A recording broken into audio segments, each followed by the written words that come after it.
Air force में शामिल हुआ था MiG-21। 50 साल पहले एयरफोर्स में शामिल हुआ था MiG-21। कई लड़ाइयों का हिस्सा रह चुका MiG-21। अमृतसर में मातम में बदली थी दशहरे की खुशियां। रेलवे ट्रैक पर हुआ था दर्दनाक हादसा। 60 लोगों की चली गई थी जान। लड़ाकू जेट MiG-21 को आज भले ही उड़ता ताबूत कहा जाता हो, लेकिन यह इंडियन एयरफोर्स के लिए करिश्माई योद्धा से बढ़कर रहा है।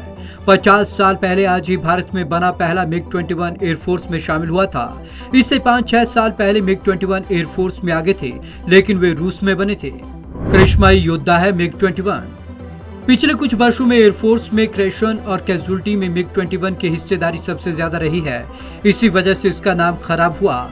यहां तक कि पुलवामा अटैक के जवाब में भारत ने जब पाकिस्तान में जैश-ए-मोहम्मद के आतंकी बेस पर एयर स्ट्राइक की तो तनाव बढ़ गया था। विंग कमांडर अभिनंदन का फाइटर जेट क्रैश हुआ तो वह भी MiG-21 ही था। 1964 में एयरफोर्स में शामिल हुआ था MiG-21। हकीकत यह है कि रूस और चीन के बाद भारत MiG-21 का तीसरा सबसे बड़ा ऑपरेटर है। 1964 में इस विमान को पहले सुपरसोनिक फाइटर जेट के रूप में एयरफोर्स में शामिल किया गया।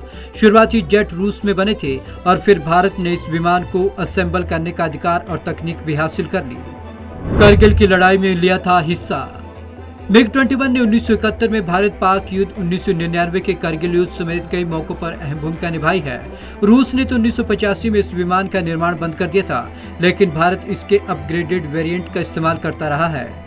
सितंबर 2018 तक एयरफोर्स के पास तकरीबन 120 MiG-21 विमान थे। इन्हें 2021-22 तक सेवा से बाहर करना है।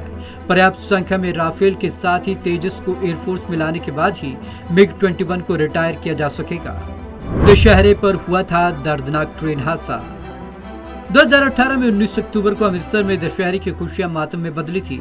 रेल की पटरी पर खड़े होकर रावण दहन देखने वाले 60 लोगों की ट्रेन में चपेट में आकर जान चली गई थी। पीड़ित परिवारों को अब तक आरोपियों पर सख्त कार्रवाई का इंतजार है। रेलवे ट्रैक पर हुआ था हादसा। अमृतसर के जोड़ा फाटक के पास दशहरा का आयोजन हो रहा था। रावण का पुतला जलाया जा रहा था। रेलवे ट्रैक पर लोग खड़े थे। तभी अचानक पठानकोट से आ रही DMU ट्रेन ट्रैक पर खड़ी सभी लोगों को रौंदते हुए आगे चली गई और ट्रैक के इर्द गिर्द लाशें ही दिखाई दे रही थी। वहीं सामने ही रावण जल रहा था और लोग चीख रहे थे। इस हादसे में 60 लोगों की मौत हो गई थी और कई लोग घायल हो गए थे।